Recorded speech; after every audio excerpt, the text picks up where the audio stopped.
We're live. Oh, we are? Good morning. Good morning. Good morning. Good morning. Morning to you. This is good morning when you're live. The Wax Epic Fury. Yes. What are you furying about? Well, stop, Elliot. You know what he's furying about. You know, everyone knows. We're all... It's not good. No, it's not. I'll say this. I'll say one thing without being specific. It was interesting to see some people that were not good supporters that were very infuriated by the recent events. Yeah. It's interesting that they named something after an Elvis Presley movie. What they name it? Well, the new Elvis Presley movie is called Epic. Yeah, because that just came out on. Elvis Presley in concert. Yeah. How far away is the closest movie theater from you, Elliot? 15 miles. That's showing the Elvis movie? I don't know. I don't ever go to the movie theater. It was really good. I saw it Friday night. It's really good. Loved it. My wife, when she was like 10 years old, her parents took her to Vegas to the International Hotel to see Vegas. And she remembered those tables. She's like, "Oh my God, I remember those tables." I loved his guitar play. I loved James Burton. Guitar players. James Burton, man, with his pink paisley guitar there on stage. What did the International Hotel turn into? Probably torn down by now. It was, yeah. I don't know. Because I remember I went to Vegas in the late 70s, and we stayed at the Sands.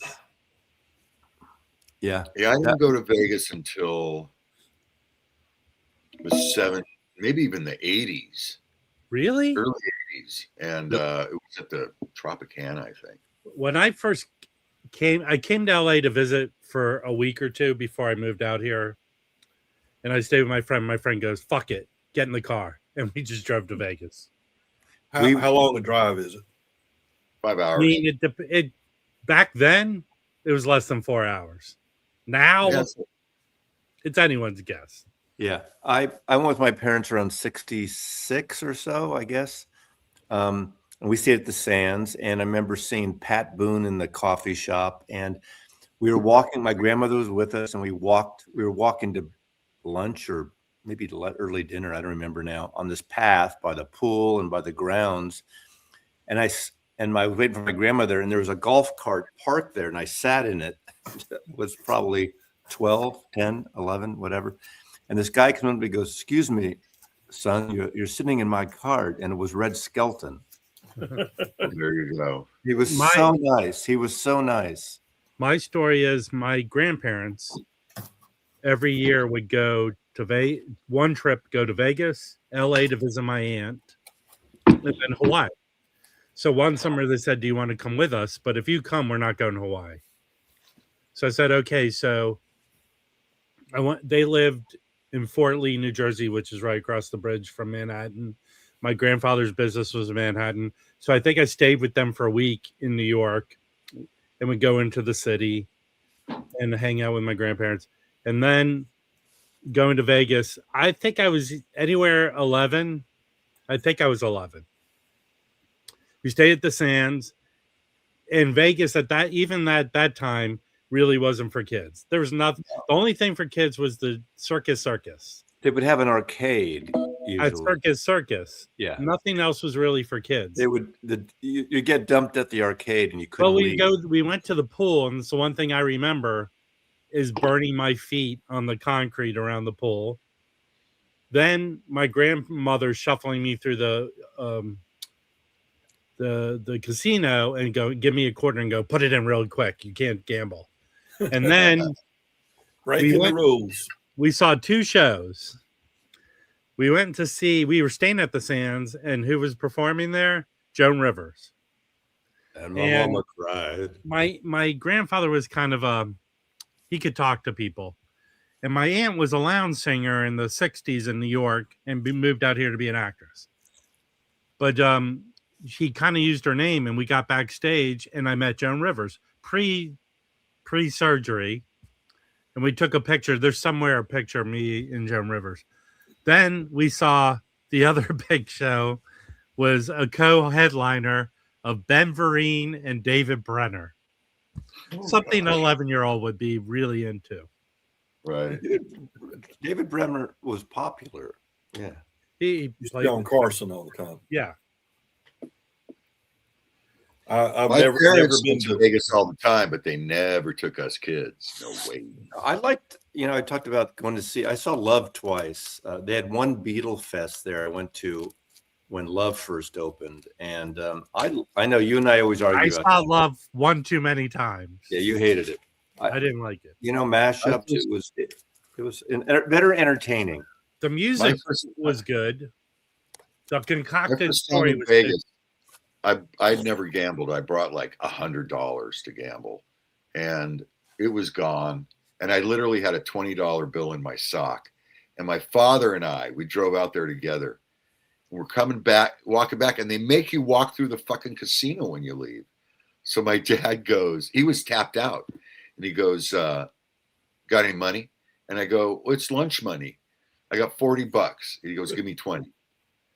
So he comes back 5 minutes later, crapped out. We leave Vegas with $20. I go, "Dad, this is all we have is $20." And he goes, "Don't feel bad, son. I once had to sell a spare tire for gas money to get home."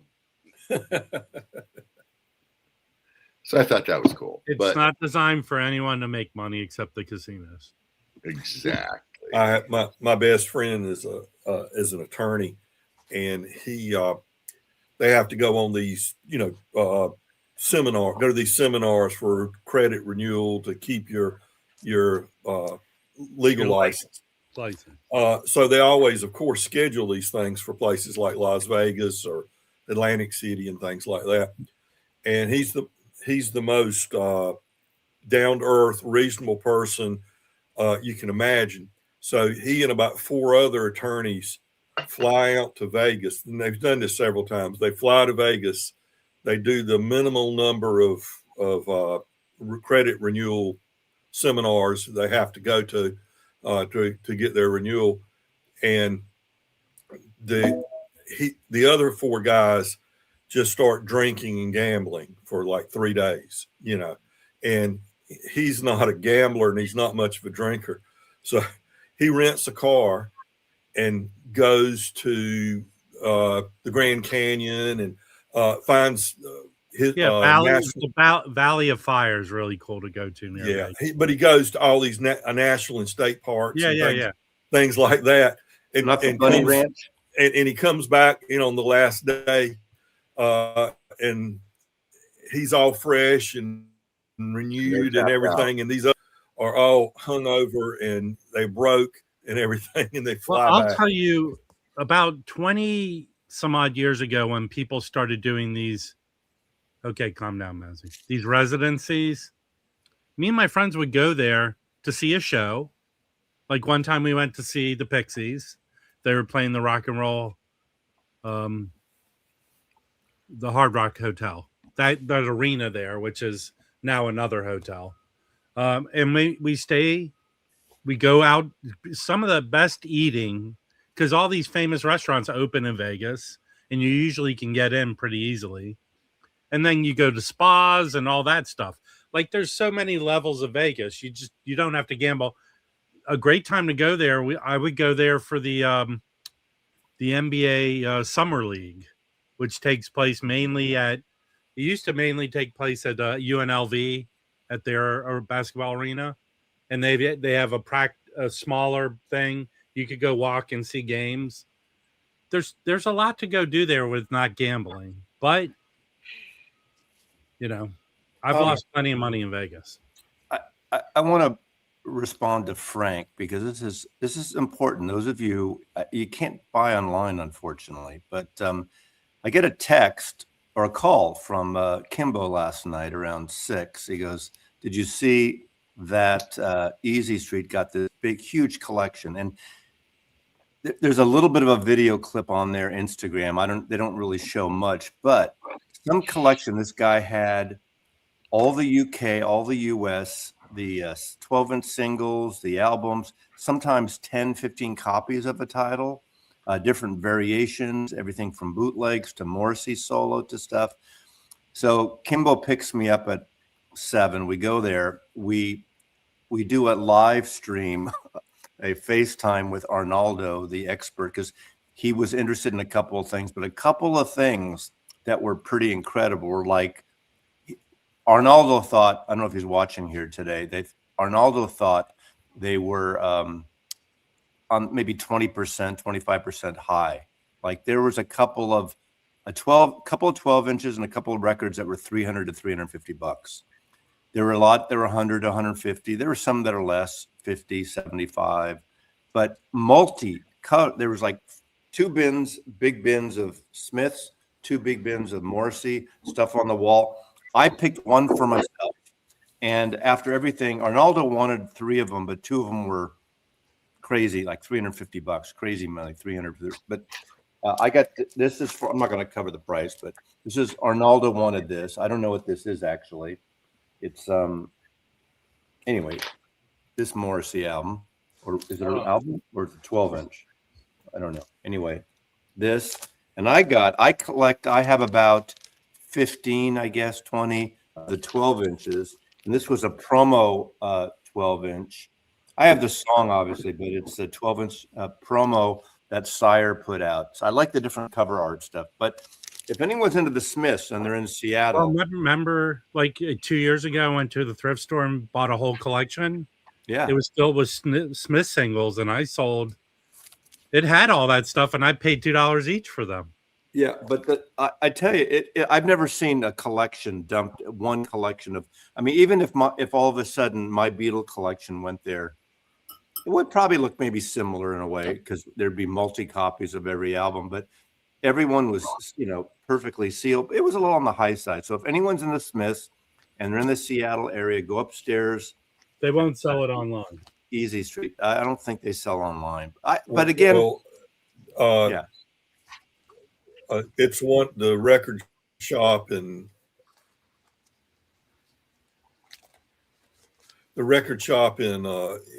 Philadelphia. It's a Wonderful World, I believe is the name of it. But they sell on Discogs as Philadelphia Music. They always have a lot of good collections and stuff. They just got a huge collection from, I believe it's George in Pittsburgh. So it's George's Pittsburgh George's collection, and they've put it all or a lot of it online for sale, jazz and blues and a wide variety of stuff, mainly jazz and blues though. But I know I picked up several reasonably priced records that are Pittsburgh George's collection records. So. Hey, that might be something people want to look out for. I was just looking because I kept all the Smith stuff from that collection, the regular albums, not the 12 inches. So I have them. Are they the UK or the American? It's American. The Americans. No, it was a mixture because the Americans still go for some money. I sold a lot from that collection, but I kept a lot. Like I have New Order and Cure and the Smiths. There was a ton of good stuff in that collection. Well, I don't have any of the proper UK albums. I have all my original American, which are fine. They're great. Arnaldo says if you want to get one UK, get the Queen is Dead original UK, and they had one there, but it was like $200 and something, and I wasn't about to spend that at this point. How much were the American stuff going for? 75 to 100 in some cases. I paid too, but yeah, but that's always the case. You can always find something cheap. I'm going to say this right now. All right, say it right now. Don't wait till later. Say it now, Rob. 80s Sire stuff, late 70s is good. Yeah, it's very good. It's very good. I was thinking, it's great that Elliot's here because I probably showed this, so Rob's going to pounce on me, but Elliot probably wasn't here. Elliot watches when he's not on screen. This is kind of old-timey Land of the Sky music from the Asheville OK sessions, the OK label. This collection, Land of the Sky. It's a double record that came out, I guess, the end of the last year. most people I hadn't heard of, but I've heard some of the songs, by other people over the years. Everybody from Rycooter to, country and blues people. These are really old recordings, like from the 1920s. But and there's a cool book. This guy reached out to me. You should meet this guy or something. His name is Ted Olson, and he is a professor, a historian. I forgot what university.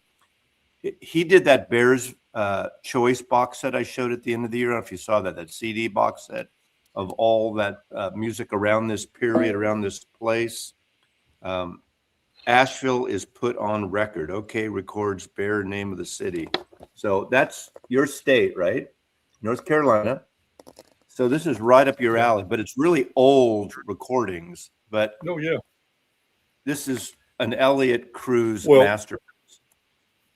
It's good. I have to look that up. Yeah. Well, in that period you're talking about, in the 1920s, the Bristol sessions with Jimmy Rogers and the Carter family, the kind of the birth of country music, 1927. But do you know where Jimmy Rogers was living and performing when he went to Bristol to record? Asheville. He was in a small group, like there were 4 or 5 of them in a group in Asheville, and they decided to go to Bristol. They heard this guy was looking for talent, was recording people, and they decided to go to Bristol. But either just before they went or right when they got there, the other guys decided this wasn't the right deal for them. And they kind of thought Rogers wasn't quite up to snuff. And so they passed on the recording opportunity. And Jimmy Rogers just quickly kind of put something together solo. And there we get the singing breakman there, and the father of country music. His yodeling train music, Jimmy Rogers. So he was living in Asheville at that time, playing on the radio. Here is a connection with Rob, because Rob's friend did this a couple of years ago, but that same guy, Ted Olson, is one of the curators, I guess you'd call it, or compilers of this record. It's a reissue. It's not a compiler, actually, that Omnivore put out 2 years ago. That guy, Ted Olson, sent me. He worked on this too. And I remember I used to have the original of this, which is too bad I don't. But this is Steve Young, Honky Tonk Man. And this is his 1975 album. And his first album goes for the original goes for money. There was a UK, which I have a reissue of it, but his record goes for money. And good timing now, because I just saw there's a preview online. There's a documentary coming out.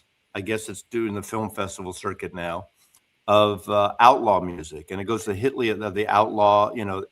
Willie Whalen, Steve Young. Guy Clark, all that kind of not Nashville guys that were going to Austin and Texas and other places. And so there's a documentary on outlaw music, plus the new outlaw people are in that genre, thrown into that genre. This is an excellent record of that too. So, Hey, Elliot. Steve Young records usually will sell for $20 or $15 to $25 usually. That first one here sells for about 40, I think, 35. Yeah. Some of them are a little bit more. I picked up that one and another one from another seller at a record show last year. I think I gave her $15. I gave her $30 for 2. She wanted $20 a piece for them. And I don't feel like I bought both of them. I got it down a little bit. Elliot, you might like this record. It was in my top records of last year. Alan Spark Hawk from Low, the band Low, did an album with Trampled by Turtles, the Minneapolis sort of modern bluegrass band. And it's kind of a dark record, but it's really good. You might like it. Hey, real quick, so someone mentioned it. I did an unboxing video because I got the Jellyfish reissue, the vinyl file. You showed that. How many times now? I showed it on a video that I did because I got it on Oh, Friday. you sound like someone hold on. justifying why we bombed Iran. You're a dickweed. That's what you are right now. Someone's asking. I've never shown it on this live stream or anywhere else. Has anyone seen the Erica Badu that they do with that? All right, calm down. So I got this on Friday, unboxed it and opened it. My initial reaction to it was I suspected that at least the packaging would be better than it was. So I wasn't really floored by it. Maybe it's because I'm such a fan. So here's the here's what I do have. I have Vinyl Piper gave me is a nice gift. This is the UK OG of it. This is the reissue that came out a couple of years ago. Inside of it, I have the Omnivore reissue, and there's a story behind this that they put out in green vinyl. It was supposed to be purple vinyl, but they were having issues with the test pressings, and by the time they went to press it, they didn't have purple vinyl anymore. People were outraged over that. Oh, that's something to be outraged about. Well, if you're a fan of something, Elliot, you could be out because they publicized they were coming out on purple vinyl. Okay, I know, but come on, that's a Yeah, white girl problem. Omnivore put out. I agree with you, Elliot. Omnivore. Listen, Matthew, fuck you. Because when the Beatles do something you don't like, you have a hissy fit. I don't care. That kind of stuff doesn't bother me. It's the music, stupid. Okay, I stated something that people were upset by. It wasn't me. Bye. Okay, and then they put out like this will never ever be available contractually. They put out these radio Jellyfish. This was stuff they did that was recorded on the radio. This is live at Bogart's. It's a double LP, and then I have I have their CDs of it. I have tons of stuff. I listened to the 3 versions I have. Actually, I didn't listen to the 2-year-old one because that stinks. What I found between the difference is that with the vinyl file, they spread it over 3 sides. So, you know what it did? It didn't make a hell of a difference. It didn't sound so drastically different to me. This is based on one listen, so I will say I'll listen again. But this is really good. But is it better than? I suspect the original CD is the best sounding version of the album. That is my impression right now.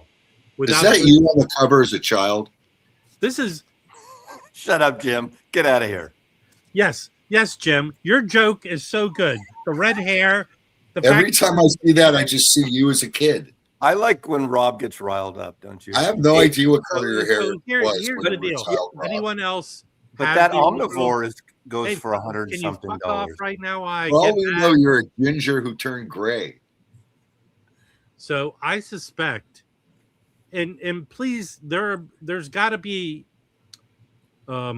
people out there who say, like with the Dada CD, the original CD, I suspect, is the best sounding version of this album. Here's the reason. Whoever mastered the vinyl file, this guy, made it a little bassy. This is not a bassy record. This is not a record that benefits from the bass. It benefits from being bright and loud. And I feel when he did that, it's an overproduced record. A lot of the little touches that bounce off the sound are muted by the bassiness of it. That's my one listen impression. It could change. I'll do it again. But I'm going to go as far as saying maybe the original CD is the best sounding version. For me, I listened to it for over 30 years, so I'm used to it. So that might be the case. I'm used to it too, and I haven't listened to the new one yet. But the Omnivore, I have the Omnivore, and I'll listen to that. I will. Yeah, I mean, I have several sealed copies of this because but that's yet to the reissue. hear any of them. This is the reissue, but it has a lot of extra shit. But this isn't available anymore either. This is like a $50 CD now. Yeah. So What kind of music is it, Rob? I'm totally unfamiliar. It's electric hillbilly music, Elliot. It's like power. It's like a power pop arena rock. Queen and 10cc in that era. Like Very layered harmonies, poppy. But that Omnivore is over $150. That vinyl on the Omnivore is like that's. Hey, okay. So people will have it. Vinyl and kicks. Am I wrong that this album was kind of mastered more with bass? I haven't listened to it. It shouldn't have been. You know what I'll do? I'll listen to it today, and on Thursday I'll tell you you're wrong, Rob. How's that? But I mean, look, I'm being nitpicky, but I'm going right now until other listens. The original CD is the best sounding. This is a heavy package. This is a heavy. I think the cover looks nice actually, but I haven't compared it yet. There's other things, stupid things. Like I said, it shouldn't have been a matte finish. It should have been a glossy finish. Except for the Velvet Underground, which has a little gloss to it. None of the other yeah, that's wrong. None of the other vinyl. None of the other vinyl files. Yeah, that's wrong. But also, Muse did that on their first 2 Muse records by mistake. None of the other vinyl files are glossy either. They're all matte, except for Velvet Underground, which has a slight gloss to it. Okay, this insert that they put with it. Now, I understand the artwork is the artwork. I'm curious if they had the original artwork or it was scans. So comparing, how does it compare to the? I haven't. I will say the one that came out 2 years ago is a better looking version. But this is the insert side. This was the inner sleeve of the original. So that's the inside of that. But here's what they had control over. They made the liner notes themselves. This is horrible. It's hard to read. Why is it hard to read? Because the font they chose to use. Oh. I mean, first of all, it's the white over blue. When's the last time you had your eye tested and glasses prescription? Okay, Mazzy, stop being a jack off and pull it out and look at it yourself. I learned from the reason I have vinyl and not I did go to college for graphic design. When you're printing a diploma on your wall, when you're making text to read, it shouldn't have serifs. It'd be sans serif font. I agree with that. That's what this is. This is serifs. It's just hard to read. Ye old Jellyfish album in the year of our Lord. Also, reversing type is never good ever. Yeah. Am I wrong, Jim? If you're printing text to read, it's sans serif. That's and it. You don't want it. I'm going to go on and come back on, go off and come back on because my feed is getting delayed a little up. bit. So I'll be back. You're getting delayed, Elliot. Yeah. His neighbor still is throwing off his Wi-Fi. I have to say that. Can we go back talking about Elvis and the epic Fury concert tour? No, because I haven't seen it. It was good. But you know what? Here's the deal. And here's the deal, Cesar. And I'm talking to you, not these two numbnutses. Here's the deal.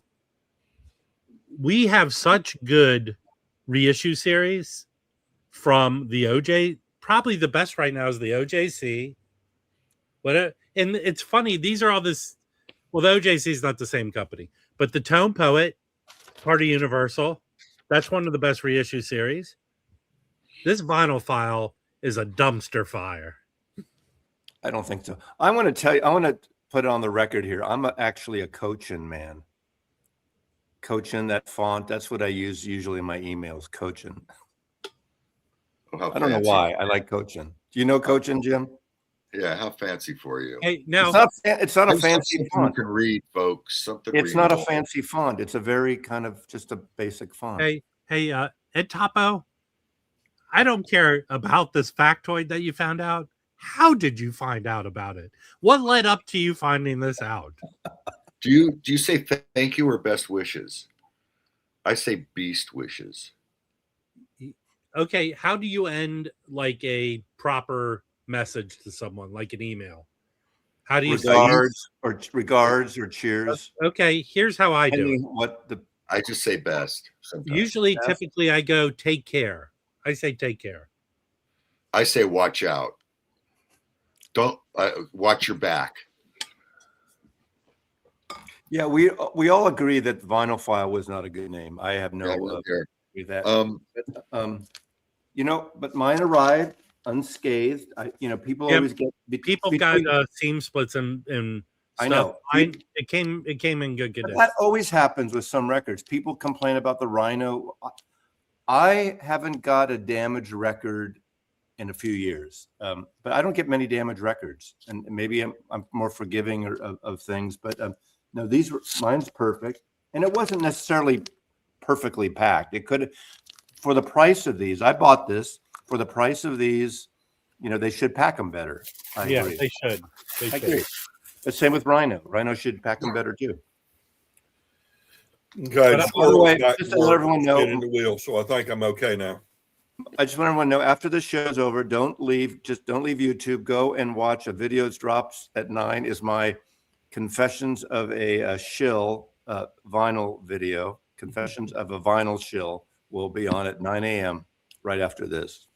So what you're doing, Mazzy, is you're taking a critique of you in a derogatory way and you're owning it. No, right? because you haven't seen it. Basically, I'm showing about 40 promo records I got in the 70s and 80s. So it's but the shill, because that's how the Boomer Scalper started. It was a derogatory name addressed. You take it. You own it. You own it. Taking ownership of it. Yes. I started it like Norman Maslov, Vinyl Shill since 1973. That would be a good shirt. Mazzy's music. Should I take we're going to do shameless promos. I've got a series on the Piedmont Blues, and it's a long form. It's about there are 2 parts so far. They're about 28, 30 minutes each, and I don't get many views. One reason is because it's the Piedmont Blues. It's not something that's extremely mainstream.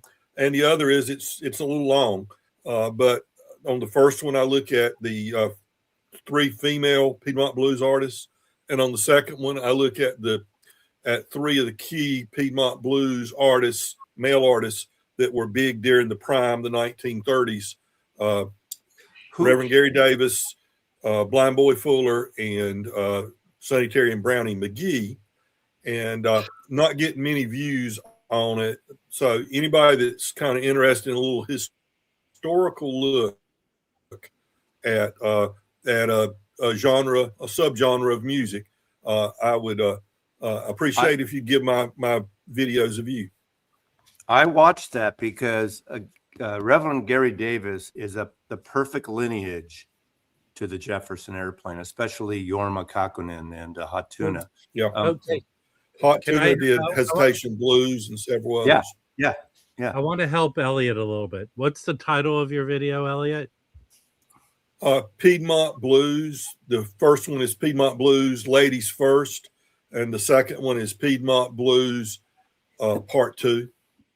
Okay, Elliot, please change the first one to Piedmont Blues. Someone died. Okay. And then the second one, change it to Piedmont Blues. Did someone really die? No, here, okay. You got to make these. You got to set an expectation. Take a page from the Ranking Obscure and Andy Edwards. Top 10 videos are where it's at. If you want to every once in a while jack up your channel, just say top 10, the best 10, the top 10, the top 10 Piedmont Blues. Now, I have a question for you. First of all, I'm going to watch those because I love that genre of music. I'm a fan. The motivation. Well, yeah. Who are the 3 women? Tell me. The motivation is not to get views.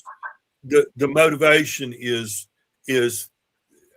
I've got something to offer educationally or historically. I'm sorry, Elliot. And I'd like people to watch it because Elliot, it's something to learn. Elliot, here's another one. Piedmont Blues, Blood on the Tracks. If you Blood do on the that, Tracks, okay. No, The you want to three get women. people to watch. You could say Sonny and Yeah. Terry, and Brownie McGee hated each other's guts, but they played beautiful music that's a together. horrible title. It's too long, Nazi. But Here's it's the- true, right? Would someone die? Sonny and Terry, Brandon McGee. Somebody's going to okay. die. No, you put in Here it is. Brownie McGee, Sonny Elliot, Terry, Epstein connection? Question mark. Elliot, Yeah. Sonny, and Brownie. Yeah. What doesn't go in there? So Yeah. you got to make them What a little doesn't? more. Yeah. Hey, Matt. The three Matthew. women. Mazzy asked what the three women I Yeah. highlight are. Precious Bryant from Georgia, Etta Baker, and Elizabeth Cotton are the three. Well, I know female Elizabeth artists that I Cotton. highlight. The other two sound All right, like so- the other two So sound like that would people. be those three people. Then love triangle? Question mark. That'll Yeah, get you. there you go. Yeah. I love Elizabeth Cotton. I mean, she had this kind of childlike voice, which is so. I love her. I love her music. So maybe there was some sort You know, of. there are some new Bluesvilles coming out soon too. That series is great. I forgot which ones now. But I ordered the two new ones coming out, Lightning Hopkins and that's right, John Lee Lightning Hooker. I've got these Yeah. pre-ordered. Oh, those Yeah. are good. those are great. Yeah, it's a great series. That's a great series. Of course, we speaking of blues, we also lost one of our great bluesmen, John Hammond Jr. passed away Right. this weekend, and that's he was an important figure in a lot of ways. And I've actually did a short, like a 7-minute video about John Hammond Jr. Over the weekend, and it's getting a lot of views. That's a good. 350 I views or will so. watch that too because I love John Hammond. Okay, name the super group John Hammond was in that put one album on Columbia.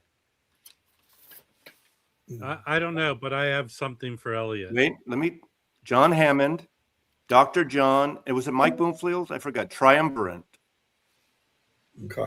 Yeah. I'm not even familiar with that album. Yeah, Come on. that's good. He also was instrumental in kind of getting Dylan and the band together, I believe, if I'm not mistaken. I've seen this guy a few times. I saw Big Joe Turner live a few times at a place called Vine Street man, Bar. I'd and love to Grill. have seen him.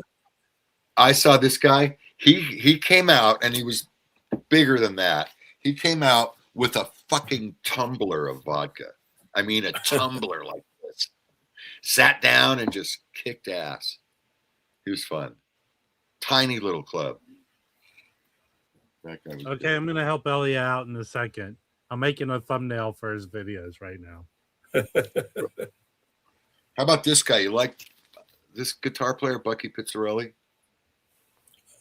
I'm always looking for good acoustic guitarists. Tell me Oh, about this it. guy's fucking great, man.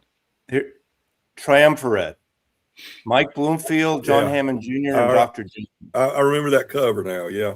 Yeah. Yeah, I don't think I haven't heard that record in years. So I don't Okay, remember. hey, everyone. Here, this is Elliot's new thumbnail for his video series. Okay.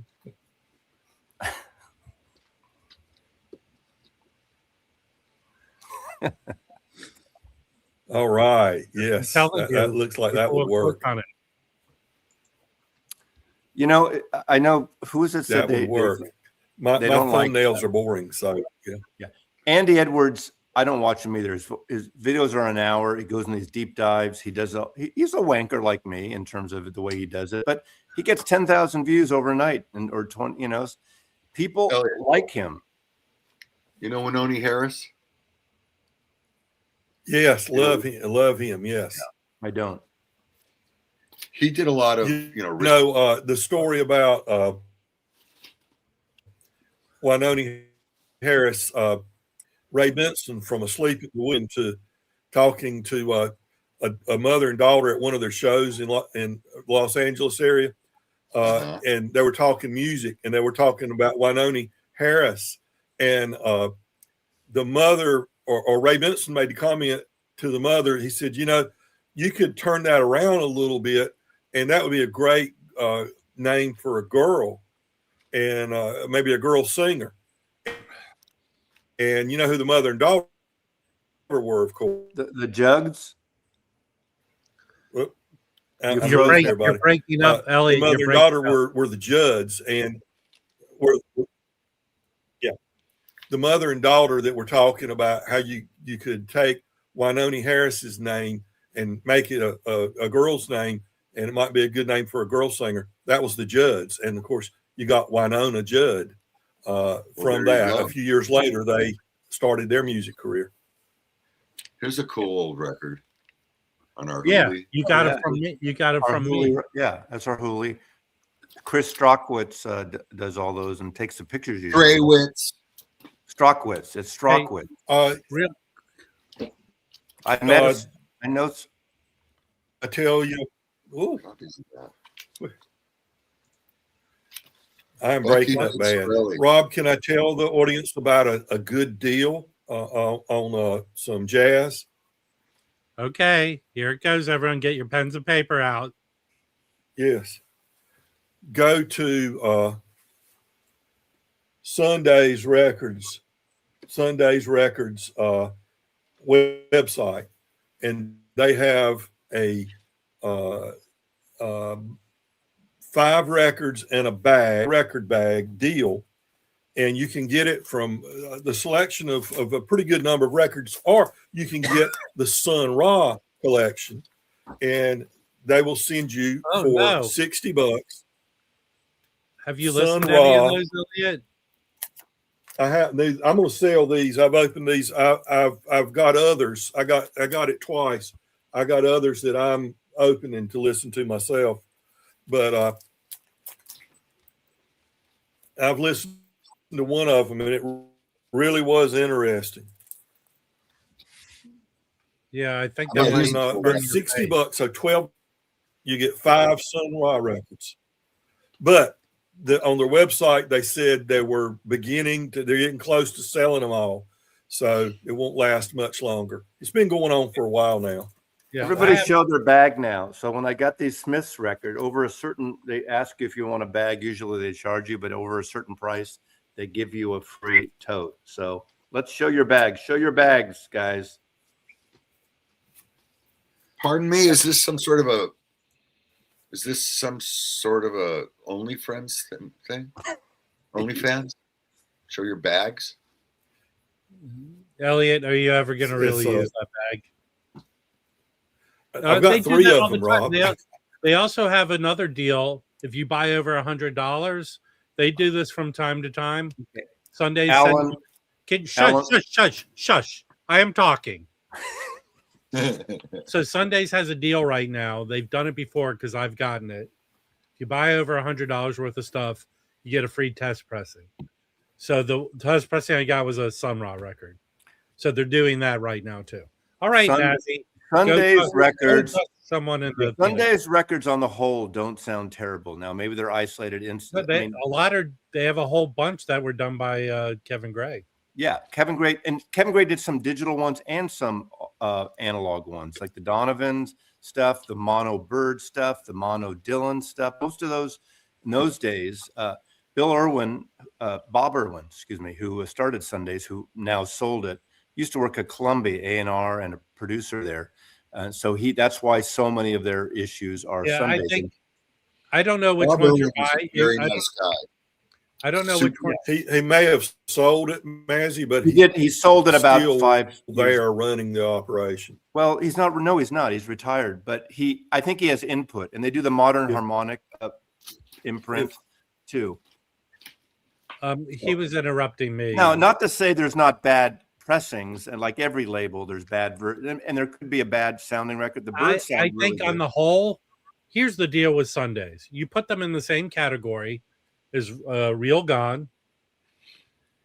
These are labels that are reissuing. Sometimes, a lot more times, records that are very pricey, and they're putting out reissues of them. And these are records the major studios don't give a shit about, so they get the rights to license them. Yeah. And I have to say, with regards to Real Gone, those records are outstanding for what they do for the price point. And I think Sundays is a good. I really haven't had a bad Sunday. I haven't heard their Dylan albums, Frank, because I have originals and I have the Columbia mono box, Sony mono box. But the Donovans are good. The Birds are excellent, actually. Those early Birds albums, the mono versions are excellent. Some say they're all analog. Some say they're not. I keep getting conflicting reports. Some people said, yes, they're definitely analog, but not everything that is analog. The reissue of Ore, the Skip Spence album, is excellent.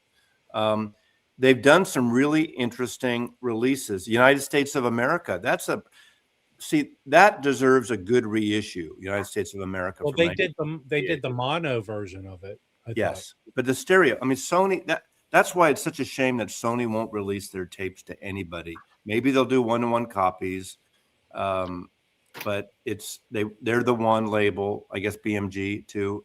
Sony BMG won't release tapes, and now we got Universal doing it, and we got Warner's with Rhino doing it. It's unfortunate. I thought the Black Jazz record sounded great. Hold on. I'm attacking Frank right now. Yeah, I disagree with Frank here. Frank, do you have originals of the Black Jazz records? Because I do. The originals are horrible. Yeah, bad vinyl. There's no way anyone would consider those reissues that Real Gone did as horrible. There's no way. I'm sorry, Frank. Well, Frank has a way. I mean, he doesn't like it, and that's fair if he doesn't like them. But look, I don't own all of them. That Karen, the one with his wife, she's like a Yoko Ono nonsense. Yeah, I have about 15 of them, and everyone's They're really good. They sound great. Yeah, they had that sale years ago for $14 a pop. They went down to like 11. Okay, here. I don't know what's going on with your setup, Frank. Those Real Gone sound excellent. Okay, I'm going to show this, and hopefully it's okay for me to show this. I didn't ask him. Oh, no. No, I'm on loan. These are the test pressings from Real Gone from Gotta Groove. This is the Dada record that's coming out Record Store Day. It's 2 records, 3 sides, I think. Oh, 4 sides. There's extra tracks on it. And Gotta Groove. Gotta Groove also does... they do a lot of Real Gone stuff. They do the Intervention. They're a pressing plant, I believe. They're doing a good job. Our friend Whatcom Brown, the reissue he put out of the Pepper Adams, was pressed there. And Intervention stuff, the Johnny Cash and the Carl Perkins are there. Here's the deal. This is what baffles me. How come Gotta Groove, I assume they offer this, and it's cheap, can put the records in rice paper sleeves? All their pressings I've ever got, rice paper sleeves. Well, the client has to order that. It's the client. No, and if they're the client, I mean, hold on. It's an extra 5 cents or 10 cents. No, every pressing that Gotta Groove has done, I bought them outside of Real Gone. Right. Had the rice paper. Well, then those labels order that. I don't think they use paper. Maybe not. Maybe they don't offer that, and that's part of their deal. It could be. Yeah, I don't know. But the average price of a Real Gone record is under $30. No, not for Record Store Day. Well, that's a double album, Mazzy. Yeah. I don't even know how much it's selling for. I don't know. It's probably going to be the same price as the last one, which was what? 55? Something like that. This is a good collection too. This came out last year this is on Rhino. I didn't get it from Rhino. Dylan Circle. This is basically 75th anniversary of Elektra Records. Jacques Holzman curated this with that guy, Ted Olson again. And there's only 2 Dylan cuts. Remember, Dylan, the only stuff Dylan's on Elektra is the Newport Folk Festival recordings. But you have Gene Ritchie, Josh White, Judy Henske, Bob Gibson, the Dillards, Hamilton Camp, Fred Neil, Judy Collins, Tom Paxton, Phil Oakes, Tom Rush, Paul Butterfield Blues Band, David Blue, Lonnie Mack, Paul Siebel. So this is a great overview, like an anniversary of that whole Greenwich Village folk scene around Dylan, in and around Dylan around that time. And this is a great comp with great liner notes in it. So this came out last year on Elektra Rhino. So cool comp. Ellie, do you have records you wanted to show? Yeah, I got a few I picked up at. Well, first of all, let me say I haven't listened to the Buffalo. I haven't searched for Buffalo Gals yet. Someone in the comments recently recommended them, but I do have it in my file cabinet here to check out. And I'd like to thank Chris at Record Talk. He sent me some VCLT, and He's never sent me any VCLT. Thanks a lot, Chris. This SG Goodman playing by the signs. This is a 45 RPM double record, and the stuff I really like. He kind of hit the nail on the head. Sent me a nice little note there, but this is Dick and Ann Albin, some folk music from Kentucky. During this time of this recording, they were playing at the state parks in Kentucky. You know, on one of those contracts with the government, with the state. And this was a real cool sealed record he sent me. Willis Wade is obviously from the 1970s. He had a little group here that did USO tours and things like that. It came with a promo photo and everything. So some neat little stuff. He knew exactly Chris, what I you would should have like. signed it. You should have signed it to Love. Are you Ed. related to that guy, Chris? Hey, but Chris is in the hills in Kentucky. Well, he pointed out the Goodman lady. Everybody thinks she's from the Appalachian region. She's from far western Kentucky, you know, almost to the Mississippi River. Far removed from the Appalachian region. S.G. Goodman. Yeah, those people are more sophisticated than the other people. Well, different. I don't know about sophisticated, more or less, but anyway. But what I really wanted to show were there's a record company online. I believe it's DVM or MVD or something like that, but it's affiliated with Oldies. It's the same company. They just have different websites. But I picked up these. They were running a 35% off sale. Most of these are imports. Big Mama Thornton, the best of Big Mama Thornton. This is on Acrobat out of the UK. And this, I listened to Big Mama and I listened to this album yesterday. The Queen of Rockabilly, Wanda Jackson. This is the dynamic Wanda Jackson, 1954. Female 62. Elvis. And she would do, she toured with Elvis in 54. During this time frame, she would do she'd go into the studio and she'd cut a rockabilly song and a country song, one of each, and release as singles. And this is really, really good stuff. Is she on Sun? Is she on Sun Records? No, I don't think she was ever on Sun. Fujiwama Mama is probably the best on here. But she does a great version of Capitol. That's what it was. She does a great version of Riot and Cell Block Number 9, which is really more appropriate for a female singer because you get some kind of odd vibes going with the Elvis doing it. And this is when this was on clear vinyl, also on Acrobat, I believe. Yep.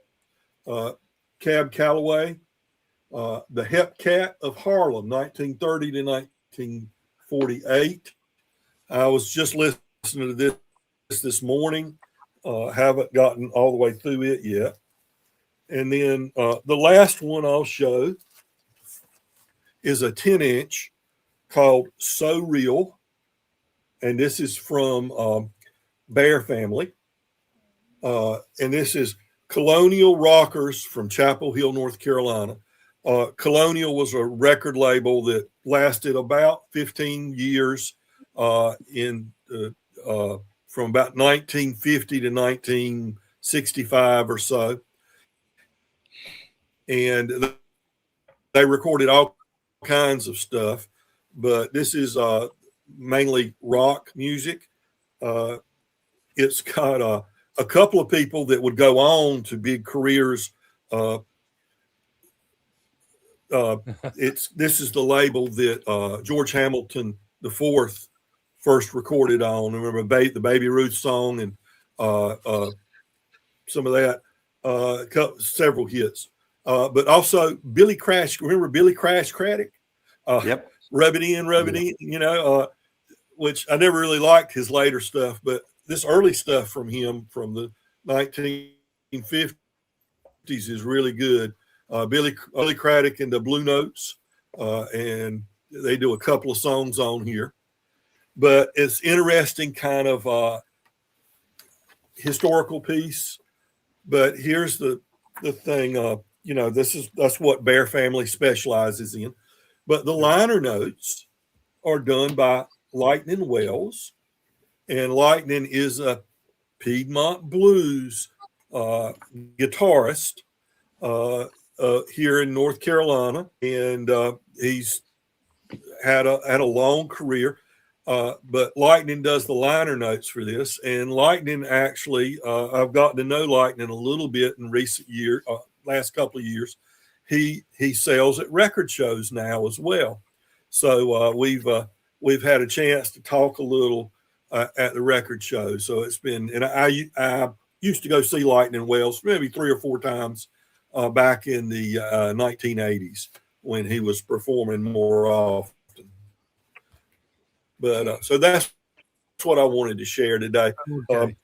A pretty good 35% off sale. And Jim, I believe this company advertises, this import seller advertises on in your magazine. Did they not? Who is it? Is it DVM or MVD? Something like MVD. Those guys are great. MVD Music Distributors. Yeah. MVD. Yes, that's where they come from. Mostly imports. Music video distributors. All right, we gotta pick up the pace.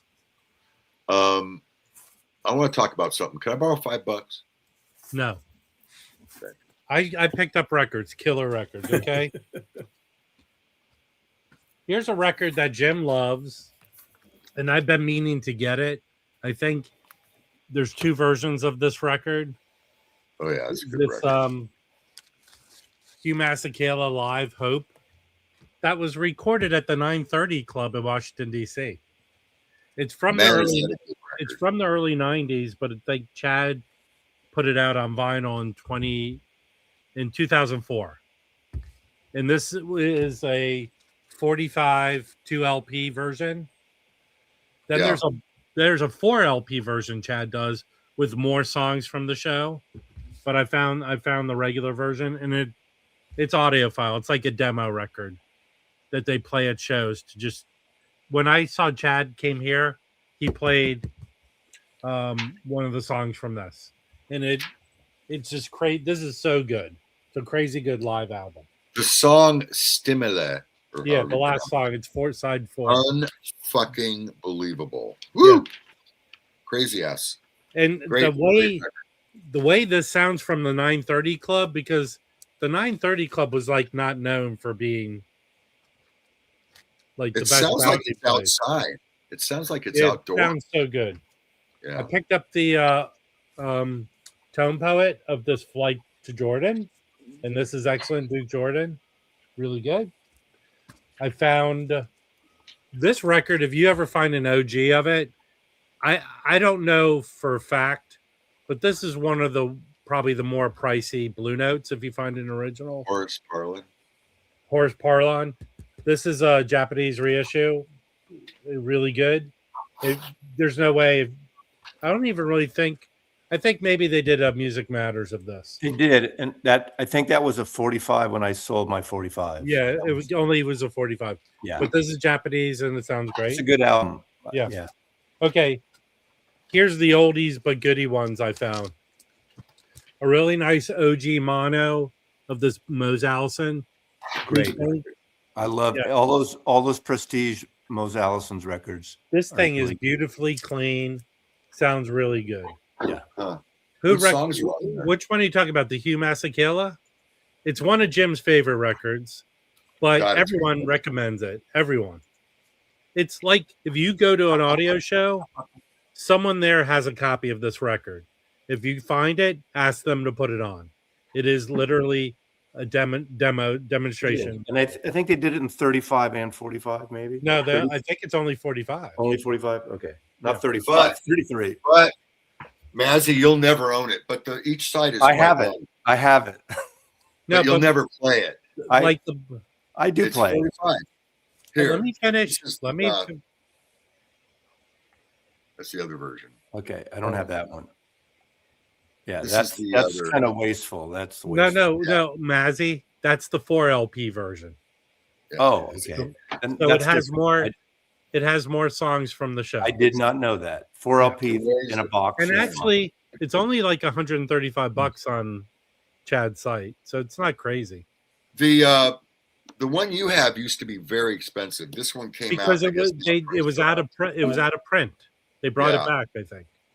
Okay, but anyway, either one of these is definitely worth owning and playing all the time because that song stimulates. Hey, Record Talk, I was making a joke. Whenever you have an urge to send me records, don't do it.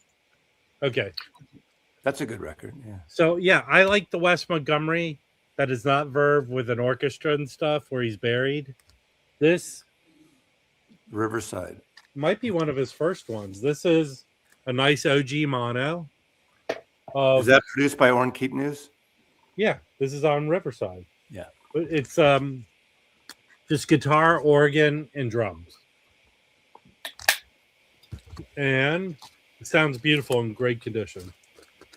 These aren't pricey records. Yeah. I have that. And this, I think, came out as an OJC. This is an OG mono on Riverside. And it's him, James Clay, Victor Feldman, Sam Jones, and Lewis Hayes. So these are the ones I picked up. New release alert. It's been announced. And get ready. Get excited, everybody. Coming April 22nd or something in April. Yeah. The new T-Bone Burnett album from none other than Beatle drummer Ringo Starr. Oh, yeah. The song was dropped today. I haven't listened to it yet. Another T-Bone Burnett album. I like the artwork. I don't like it. Do you like it? I have that shirt. I don't like that artwork. I love that shirt. And I'm thinking of doing my hair that color. Okay. Well, I think it's terrible cover. That looks like you know what it looks like? That's a Ringo impersonator. It looks like a it looks like a cheap low budget, like they it looks like a Ringo impersonator. I was being is it a 10-inch? Is it a 10-inch? No, it's come on, keep dreaming. Here's my new album of the week that's really good, but you have to be in a dark, moody, baritone like dirgy indie folk. And this is Bill Callahan. Callahan, My Days of 58. It's interesting. It's 2 records, huge, massive cover, a new record, and it's like $35. So, this is on Drag City Records, and it's in poly sleeve, or these kind of sleeves. So you think that if they can do this for $35, why do all these other labels have to do it for 40 and more and 50 for, double records?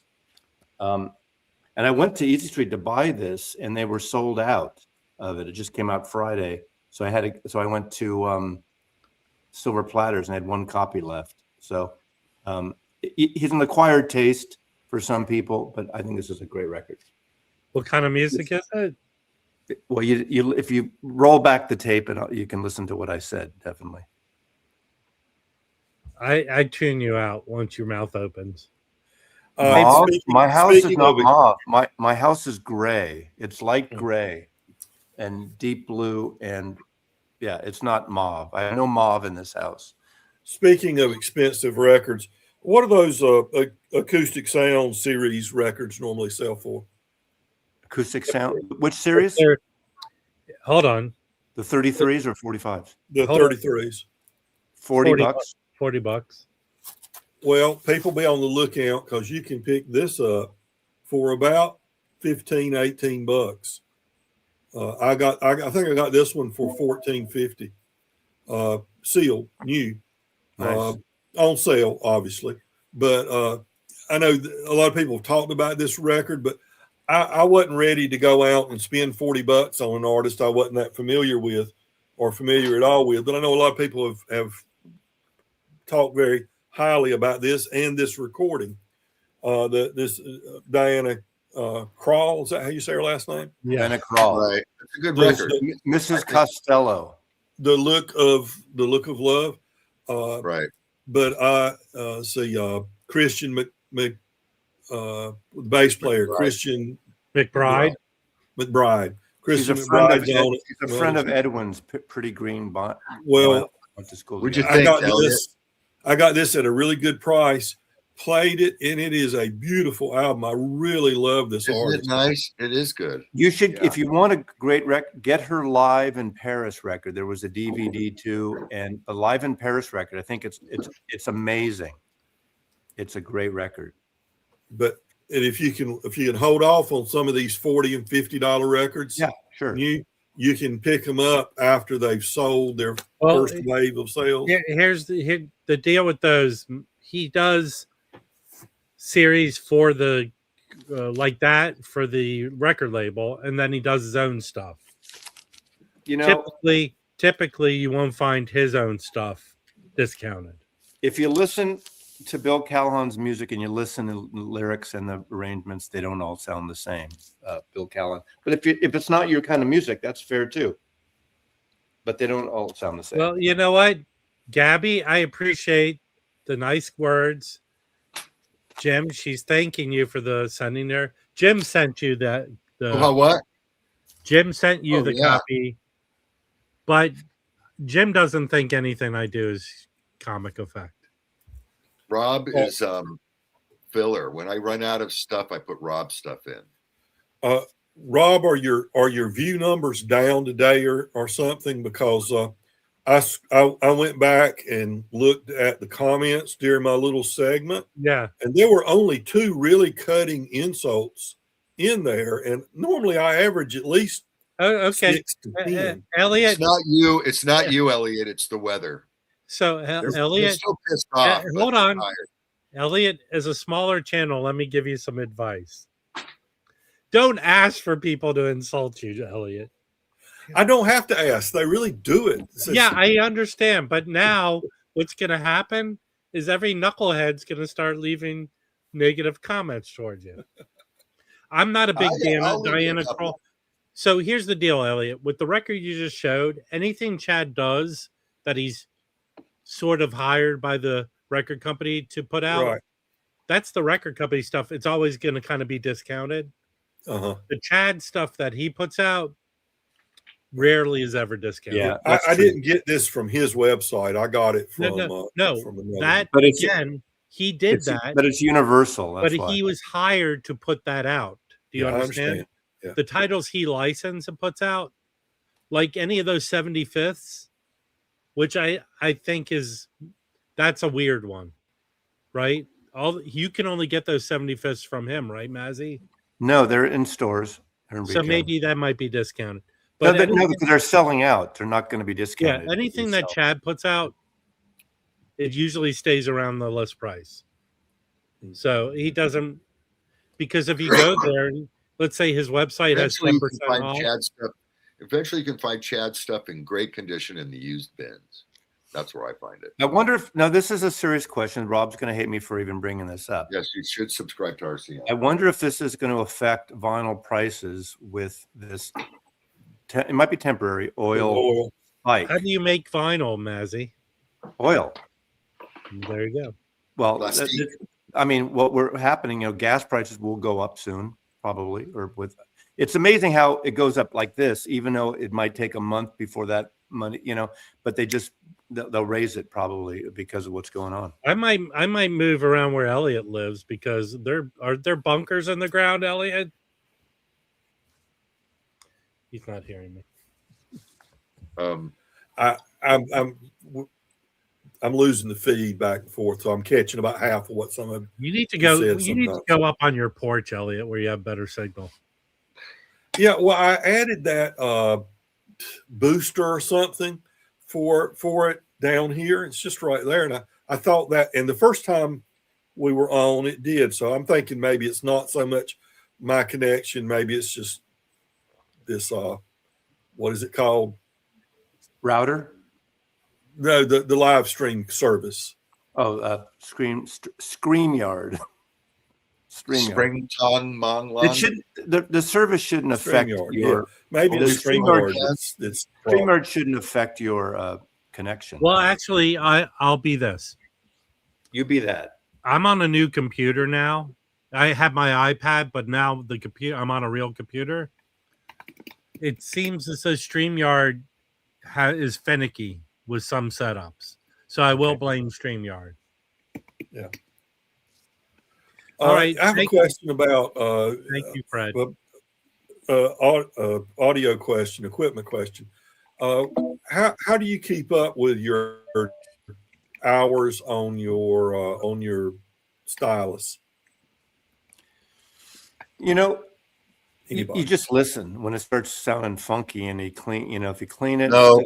it's funky. No, I play it way past its due date. I do too. But I until don't it notice, sounds. and then maybe I'll get another one and go, oh shit! I've Now, been listening Jim, to the cartridge. I was on the But Hoffman. are you possibly damaging the grooves any? No, when your ears aren't picking up on it yet, but I don't think so. it is wearing out. No, you're just not getting the fucking response off of the whatever, the armature, blah blah blah, blah all that shit. Are you gets using old. an MM or MC cart? What do you use? Is it moving magnet or what kind of cartridge you got there, Elliot? Moving magnet, yeah. Moving magnet, yeah. Well, on that I'm using the. That's going to kill your. You can replace the stylus on a moving magnet. Right. I just replaced mine. The reason I'm asked, I just replaced mine a few weeks ago. I'm using. How's it sound? I could tell a difference. Yeah. I could tell a little difference. But I didn't have, when I replaced it, I just said, it's been on there, kind of like you said, Jim. My thing was, it's been on there a long time. Why don't I go ahead and replace it now before it starts causing any trouble? And I replaced it, but I wasn't keeping up with it. So I'm trying to keep up now. And what I'm using is just a simple counter. That's nice. And I just click the counter sitting beside the turntable. And, You're counting hours? Are you counting hours? Well, it's counting records. Every time I play a record, I click it. So get a figure 40 minutes Elliot, record. Elliot. You want to measure So I hours. do a little bit of math. Elliot, let me help out Elliot right now. Elliot, you're not at the back of the line at a Wanda Jackson concert. Why don't you just get a little diary and write down, listen to Johnny Cash live, blah. It's when you hear it. Hey, Jim, I thought about that as well.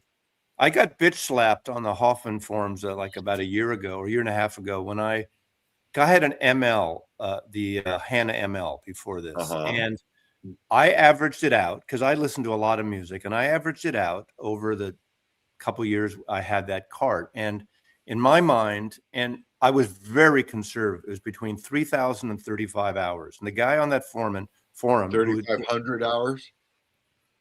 3,500. Yeah. The guy in the forums, the retipper said, I'm crazy and you can't get that off an ML. You can't. You get maybe 1,500 or whatever it was, 1,500. But I swear to God, I had it. And my guy came from Hawthorne, and he listened to it. He goes, it still sounds good. And he kind of looked at it. It looked good. I mean, he didn't do the whole. Do you think maybe the retipper had he wanted to retip? No, but and of course, all the group hugs got down on me for saying that. And I figured out conservatively because, You know, I play a minimum of 4 to 5 hours a day, sometimes more. And I did it over so many years, and I did it 4 days a week instead of 7 days a week. Wait a second, Rob. And so, you know, I did that.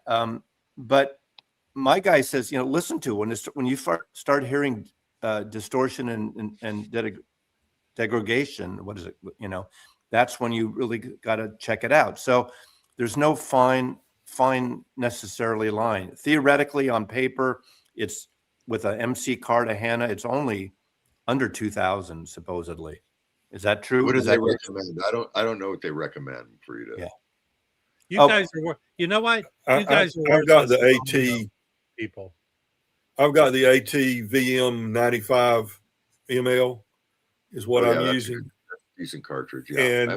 And I think it's 1,000 hours. It may be less than that. They recommend 1,000 hours. But again, I'm sure if you've got your turntables set up correctly and all that sort of stuff, it can make a difference. Because if you've got it, the tone arm, weight too heavy on the vinyl and stuff, I'm sure that probably contributes to its downfall eventually. And Elliot, I think there might be a case of some of the stuff you're playing on your turntable. Your cartridge might trying to kill themselves based on that. Arnaldo is going to respond to you. I know I'm repeating what I did early because different audience this hour.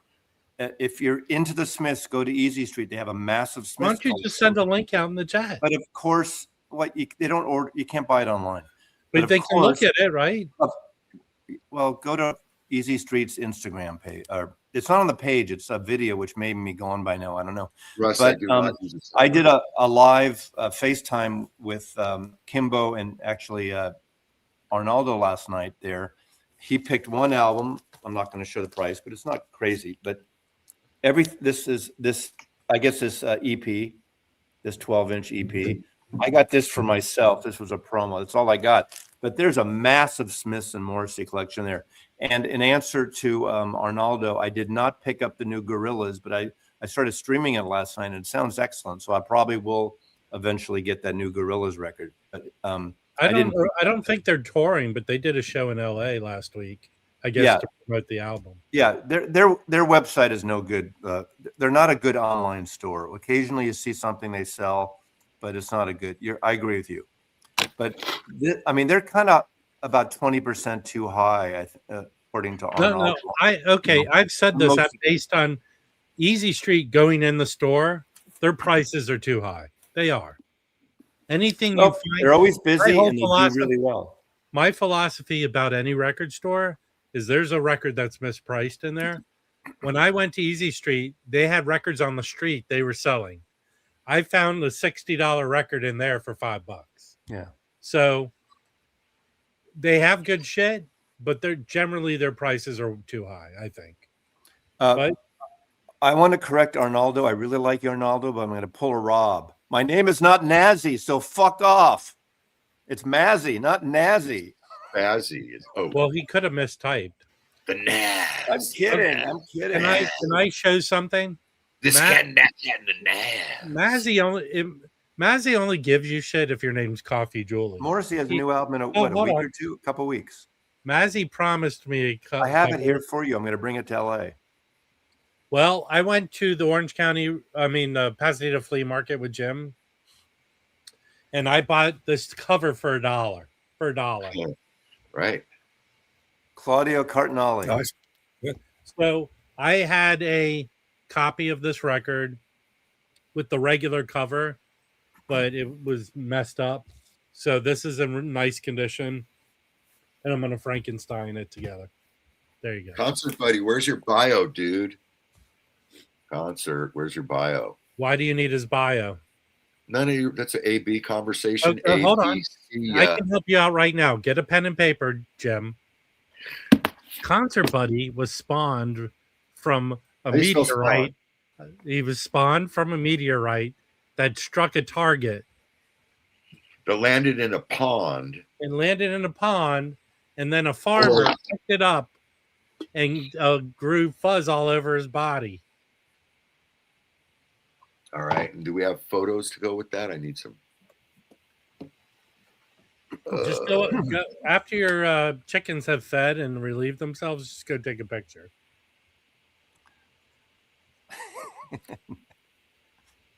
All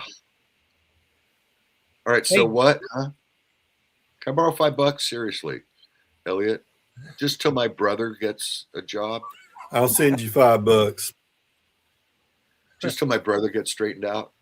He's a hunchback. Here's Jim could save lots Okay. of $5 if he'd stop buying 18 copies of the same album. The same record.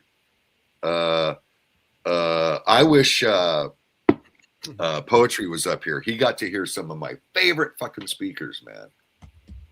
Which were what? Andrew Jones, MoFi 888s, the 3 8-inch woofers. God damn. I'm Sorry, but Arnaldo he spawned the new Attack Mazzy. Please don't stop this, people. Thanks, everybody. Yeah. Why did my watch all of a sudden? We had a good little tour of Easy Street last night. We were there like I don't understand what's going on. 7:30 to 8, and I never do. I did a FaceTime going through all the. Look at 2 big bins of Smith's records, multiple copies of everything, but a little high.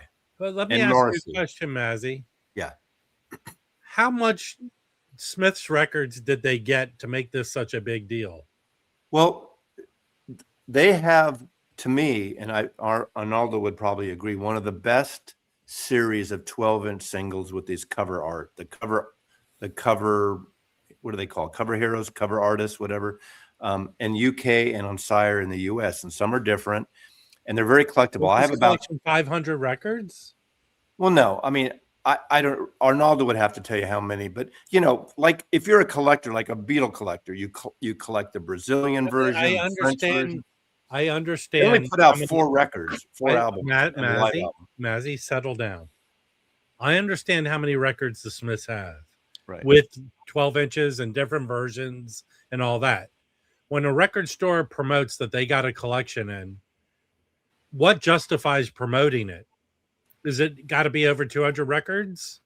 Yeah, I don't know. There are over 200 records in this collection, definitely. Yeah, and good thing is, you might have the first album. There were probably 30 copies of the first album alone, maybe more, and all different 12 inches. Yeah, 4 bins of records would say 200, and half. I know Amoeba did a psych thing of Vinyl Piper went, and it was in the back, and there were like 4 boxes full of records. Yeah. But I don't have all the UK 12. I have the UK and Sire. I have a lot of them because I bought them when they came out too. Hey, Joe. I'm sorry, Mazzy didn't acknowledge your presence. He usually does. I didn't. Oh, I'm sorry. I didn't see Joe. You're his favorite. I like Joe. Joe and I spar, but I like Joe. I mean, he's a good guy. Yeah, and he likes good music. I don't know where I pulled out all my Smiths, but I have US. I have all 4 US. I have Morrissey records. So in that collection I found was a treasure trove. Even the early Morrissey solo records, even the American ones go for money. So there was a Morrissey comp or demo record where he's like kneeling down and it's green. It's 2 LPs, right? Do you know that one? I had an original from that collection sold for a lot of money, but it had all the 12 inches. And I mean, I don't care about those. It's unfortunate though that Easy Street doesn't have a good website. I mean, obviously it's always good to give locals first dibs, but if they had a good website, like after a week, they could. Yeah, maybe they price their records cheaper if they sold more online. They're a Sims store. Rob, is Easy Street the one I was telling you I bought some records from a while back? You said it was your favorite record store. No, because they don't sell online. Well, they do, but what's the name of the record store that you said? Was it my favorite record store in Seattle or somewhere else? No, in LA. Probably Record Safari. That's it. No? That's it. Yeah. Okay. Yeah. No, that's it. Record Safari. I bought online from them and got some really good deals. They're nice guys. They're good people. The cover had a little ring wear on it. I would have bought that if it was for my but it was high for the price. Like it wasn't like a whole ring wear. It was like that much. Like this record was priced a little more than it should go for. But when do you ever? That's like my opinion. Arnaldo said one record had ring wear. Well, when are you ever going to find that record? What it makes you purchase? Are you going to be that nitpicky? But if a record's rare, you know, I buy a copy and then I find a better one. Concert Buddy, we already did last night. Kimbo and I went to Izzy Street about 7:38, and I did a FaceTime with Arnaldo. We went through all the bins, FaceTime, and the top bins. Were you the only ones there? No, there were about a half a dozen people there. It was, they close at 9. The restaurant's closed in the afternoon. The bar is open. There were 3 people at the bar, 2 or 3 people. It's a quite. Mazzy, were you casing the joint? I just asked how many people were there. Half a dozen. What were they wearing, Matt? What were you wearing, Mazzy? But it's quite an evening, especially a Monday night in Seattle. Wars breaking out around the world. A lot of people are home, and we went through the whole thing. And Arnaldo, there are about 3 records Arnaldo would have got probably would have bought if the prices were better. Like there was something that was $300 that maybe he would have paid $250 or $220 for, but it was $300. There was 2 records I wanted. One was $350, one was $250. It wasn't about. I didn't want them that much, so I'm not going to pay that.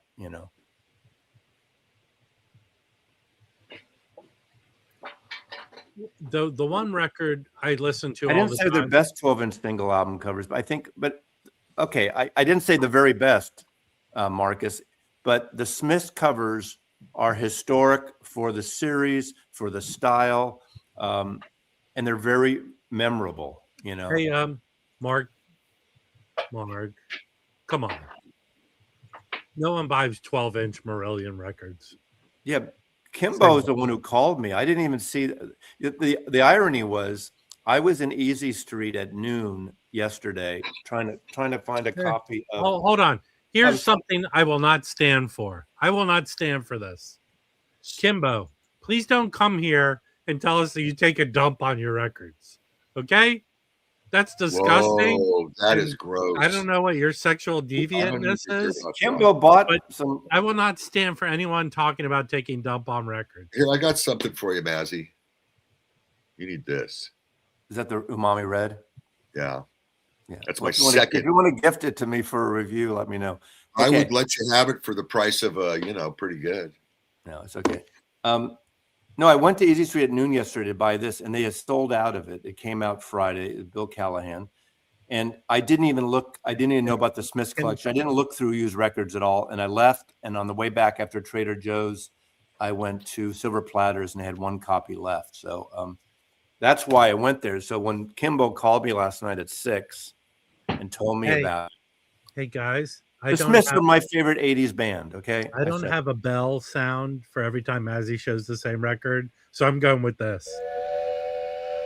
Look who's fucking talking. Look who's fucking talking. Hey, look what I got. I got Rob's favorite band, Jellyfish. Well, you've shown that more times than I've shown at the stream. Okay, whatever. You're full of shit. Rob, you know that. Hey, and everybody knows it. All the people say it. Mazzy, can you tell us what you and Kimbo did yesterday?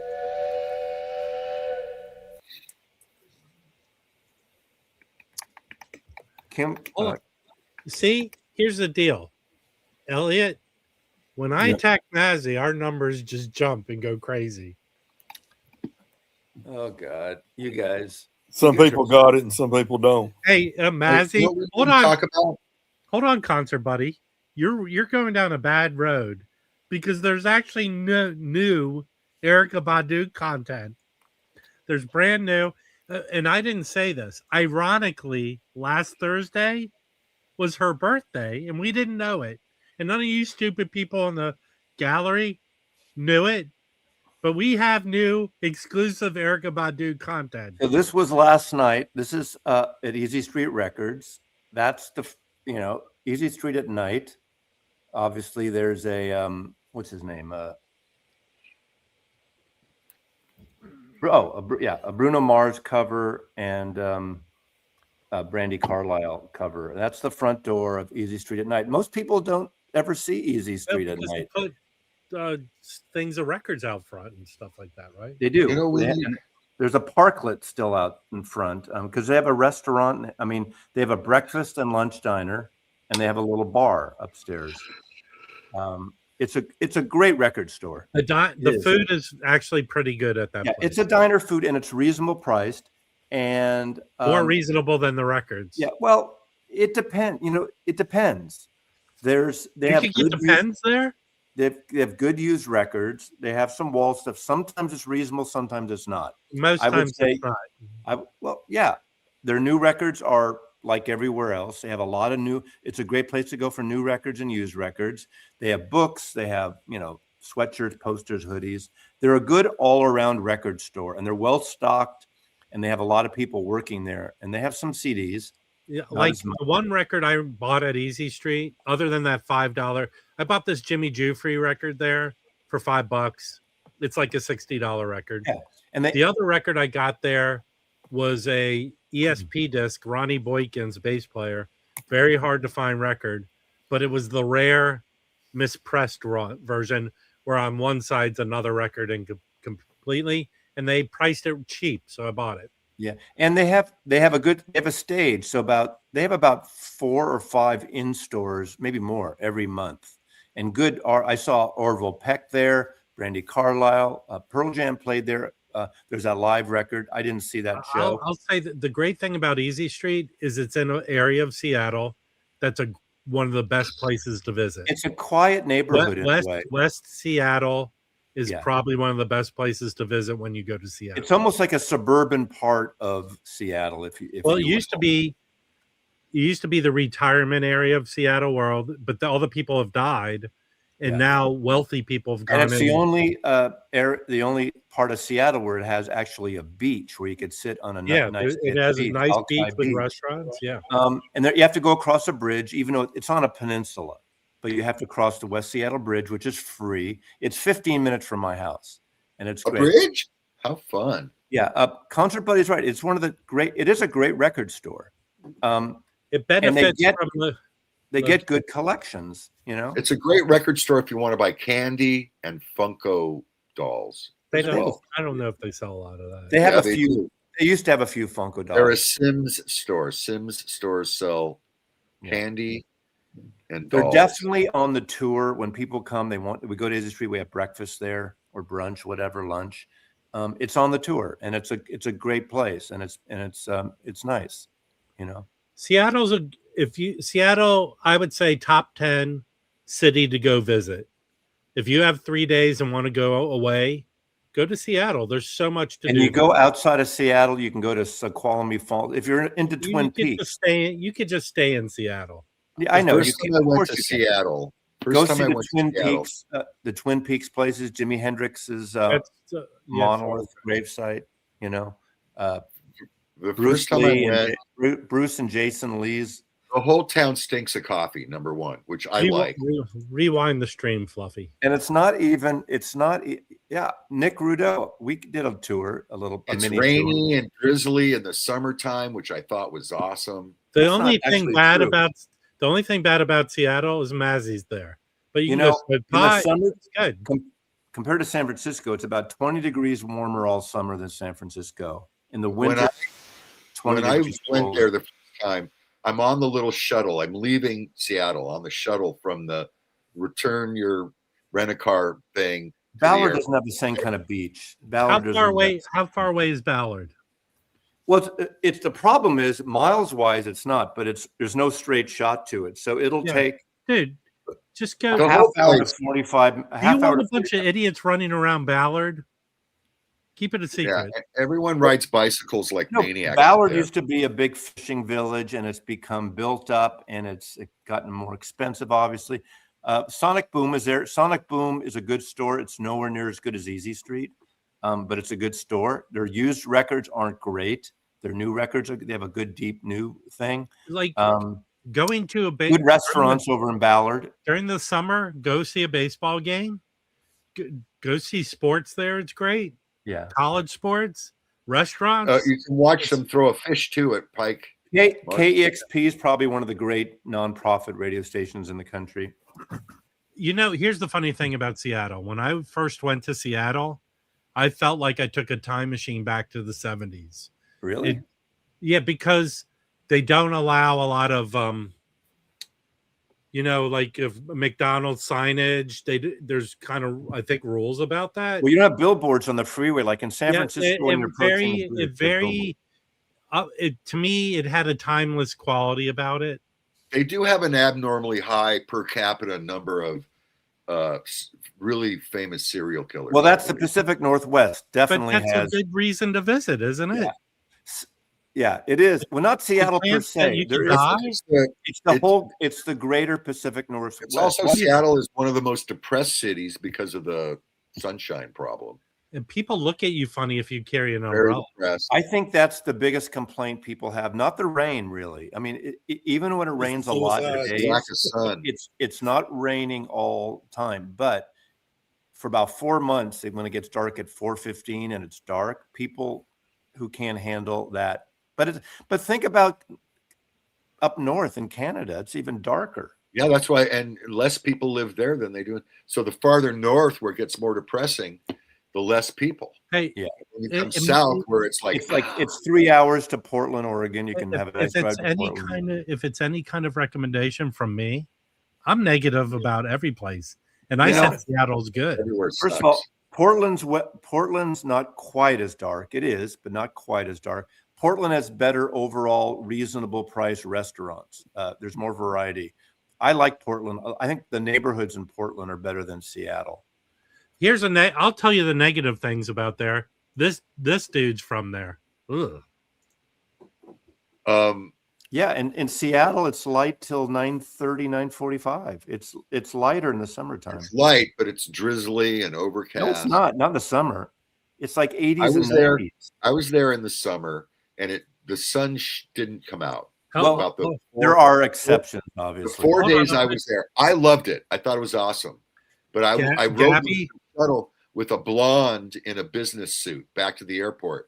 And I say, hey, how you doing? She says, I'm so depressed. I can't take this weather. The worst part of how long have you been there? I said, how long have you been here? The worst part of Seattle is that all that 3 days. All that grunge bullshit is the worst part of Seattle. 3 days she wanted to blow her brains out.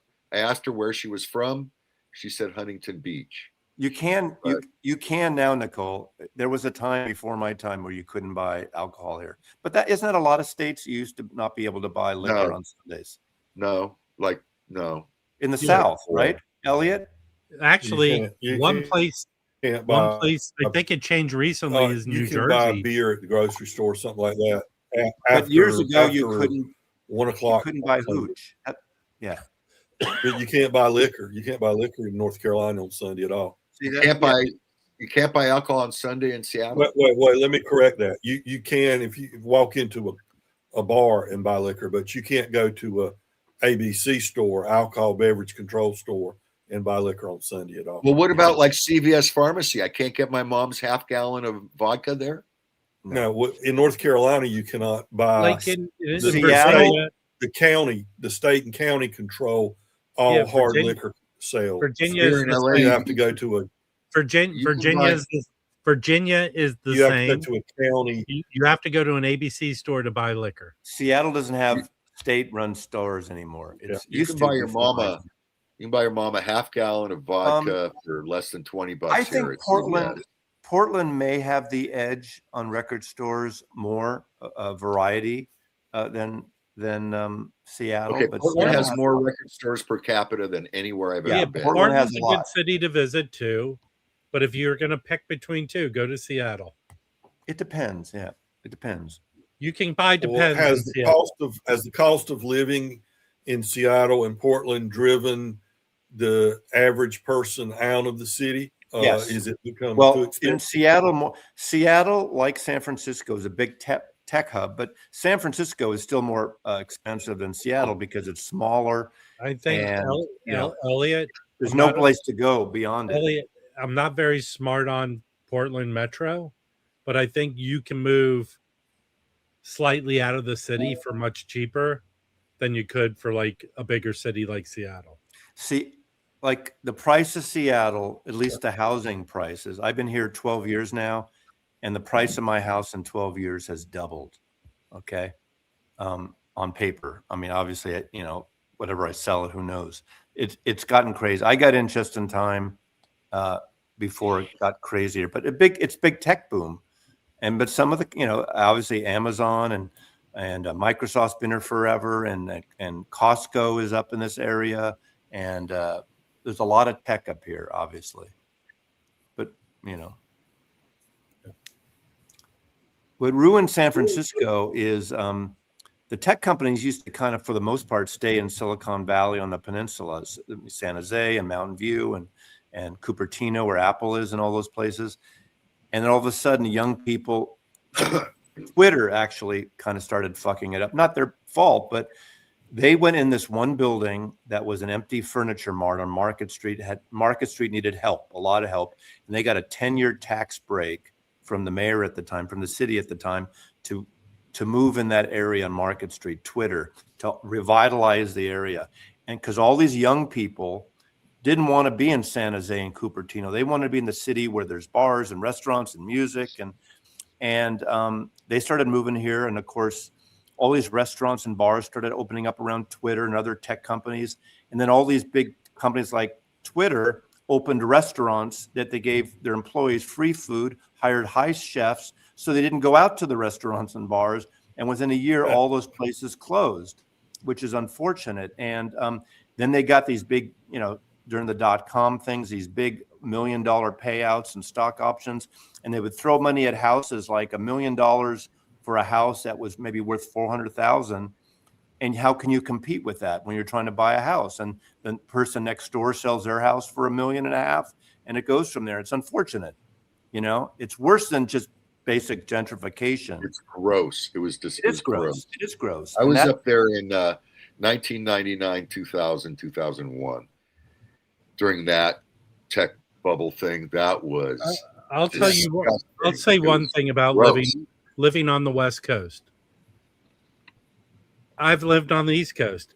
It's to me better quality of life on the West Coast. I agree. The weather is better. You can say what you want to say. Anybody who talks shit about a place and has no experience living there is drowning in a life of bad information. I live here. I love it. I wouldn't want to live anywhere else. And you know what? You have to pay to live here.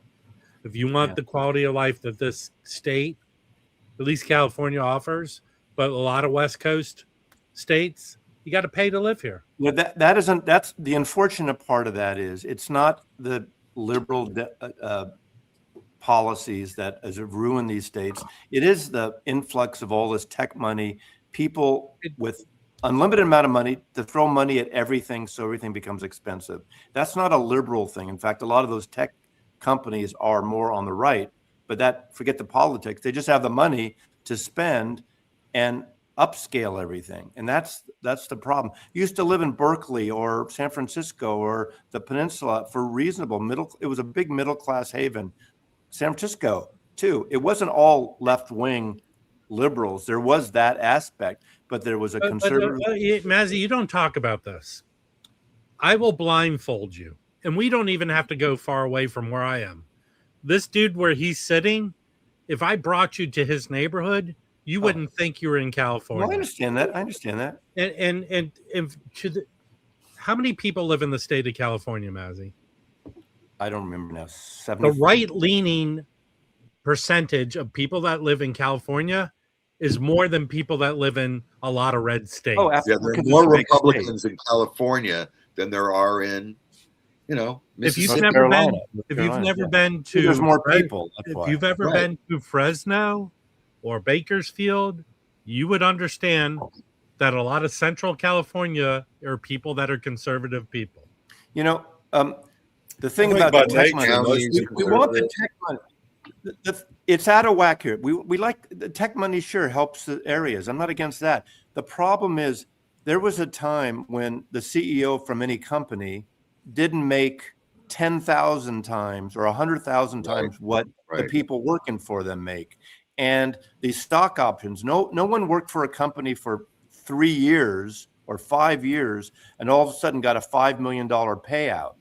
And I get it, and some of it's on stocks and things that it's not even always real money. Now, Apple makes money, of course. That's different maybe, but Hey, Frank, that's why your black jazz records sound so bad. It's because you live in the New York East Metro. Coast.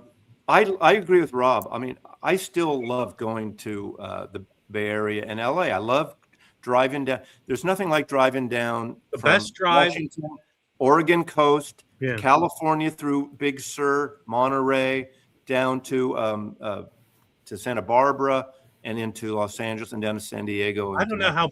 Here's the deal. Whenever I'm feeling in a bad mood, I get on the PCH. I put on the 70s station on Sirius, and I feel like I'm in the 70s. Drive up the coast. I can tell you that.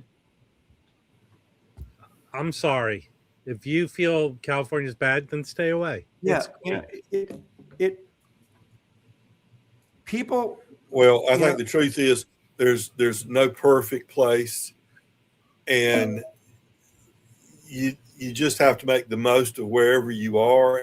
And Yeah. there's good in everywhere, reason and there's California problems is in so everywhere. expensive. Don't. It's just too easy to badmouth different places. The reason California is so expensive is because it's worth it. It's worth That's a every good, fucking penny. simple. Yeah.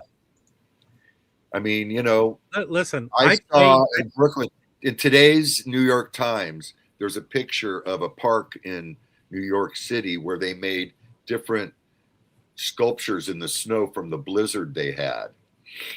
We don't get to be creative like that here in Los Angeles, California. But then again, it doesn't get cold. I'll tell you, Anyway. here's the negative part about living anywhere, the people. I go over to Jim's place a lot. I park my car out in front of his house. For His half buddy an hour. neighbor takes a picture of my car and says to Jim, "What's this car in front of your house? Yeah. We have it towed." In 3 days, we'll have it towed. I don't miss. I lived in the Mission. We had one garage, and Michelle would basically get the garage, but she used it for her photo studio downstairs too. Well, she used it for some equipment gear for on location, but her vehicle would fit in it. So I'd have to, if I came home every night or every day, whenever, it would take me sometimes, like in New York. If you ever try to park in New York, forget. I mean, it takes minutes or hours. I like here. You've been to my place. I have a garage. I have a pad on the side that you could fit 6 cars on. You can park on the street. I can get home anytime, day or night, weekday. There's parking easy. I don't miss that part of San Francisco, but also a lot of Seattle's like that too. I just happen to be in an area. Fremont's a cool town. They had the first Krispy Kreme donuts on the West Coast. Who did? Fremont. Oh, yeah, Fremont. When I was living in San Jose, we used to go up to the swap meet in Alameda, and when that fucking Krispy Kreme opened up, dang, we'd be in line. I grew up. Nothing is better if you went to college in the South and you woke up on a Sunday morning and someone would knock on your door and they were there selling Krispy Kreme donuts to raise money. No, That's really, what that's Krispy Kreme crazy. does. Oh no, Oh, yeah, no. we're. By You the way, buy we those are an donuts. hour from the snow. You can be in the snow in an hour. Right, Elliot? Krispy That's- Kreme is about charity. That's absolutely right. That's how biggest fundraiser for like the Boy Scouts or a church group really. or whatever. You would just get loads and loads of fresh hot Krispy Kreme donuts, drive Sell them the back to shit out of town, that. and just go from store to store, house to house. And If you grew up in you make a lot of money for your Boy Scout troop or whatever. Yeah. I remember growing up in D.C. on Route 1 near Alexandria. there was a giant Krispy Kreme there. When you drove by it, you could smell the Krispy Kreme. That's how Krispy Kreme did it. They woofed out They the smelled smell. it up. There used to be one here in Santa Monica. It closed down from mismanagement, I think. And they would have a neon light. But even this Krispy Kreme was tiny, and they would woof out the. They didn't even make the donuts there; they were delivered. They would woof out that smell. That was the best thing whoever came up. Yeah, with. Voodoo Krispy Donuts, Kreme Voodoo is Donuts. the definition of a donut. I'm a whatchamacallit guy. What's the one with the apple Butthole. Randy's No, Donuts. Randy's has some pretty good donuts. Nothing like Artisan or whatever. I don't know what that means. Krispy Kreme is trash. Stands. There used to be, what was the one in Westwood that closed down? Wasn't there a Stands in Westwood? That was the best fucking donut The biggest, place. aside from the cost of living out here now on the West Coast for a lot of people, myself included, everything. I mean, I couldn't afford to move here now or the Bay Area. But the biggest, to me, sadness is places like San Francisco and Berkeley and Seattle and Portland. Artists can't afford to move there, and that's to who me gives the a shit about artists. No, the cultural. Wait a second, shut up. The cultural side of music and art and photography, all these artists moving in that shit left San Francisco 40 years ago, Mazzy. Well, not totally. No, we had. I mean, yeah. No, okay. I'm just. Hey, Well, Austin, Texas, it's harder and harder for that. To that change to a better. It's true. Let's Same change with to LA. a better subject as a food. PB Thal, Skyline Chili, I think is fucking awesome. I make. You got a Randy's in Tokyo. So I make Cincinnati style chili. They used to have one in DC, Skyline, but there are 3 or 4 other chains that do the same style of chili. That's in, but it mostly is. I want to say to fuck you to Birdie because I don't perceive the arts as just a liberal thing. Maybe a lot artists are more tend to be more on the left side, but not all. But just to me, the arts add an important part to any city, whether it's North Carolina or New York City or Minneapolis. Arts. Hold on. Can I finish my question? Shut up, Rob. Because what you're doing, Mazzy. I'm making a statement. You can make your statement after me now. But you have to understand about PB Thal's comment. All right, go ahead. It's your show. Go ahead. Whatever you want. Here's the deal. Rob, you don't know chili from Shinola. Have you ever eaten Skyline chili, Jim? Shut the fuck up. I've eaten Skyline like chili. No, you don't know it. So don't listen. Let's go back to Birdie. Birdie, here's the deal. Anyone who says Mazzy's liberal is BS, you're making a comment, but who comes off negative on this? You. Because all this is you with conservative BS. You attacking someone for their beliefs is BS. Even Mazzy tried to correct you, which I think is stupid to defend when he defends himself. But Birdie, understand this. Your comment lives on an island by itself, is you lashing out against someone who's liberal. Because you know what Mazzy didn't do? He didn't assume you were conservative, which I guess you are, and attack you for it. So fuck off, dude. You know who else needs to fuck off? Vinyl Piper needs to fuck off too. What does that mean? I lived in Burbank Boulevard is not bad. Hold on, I don't understand this comment. I lived in a mission and moved to a city that had art, but that's not why the art.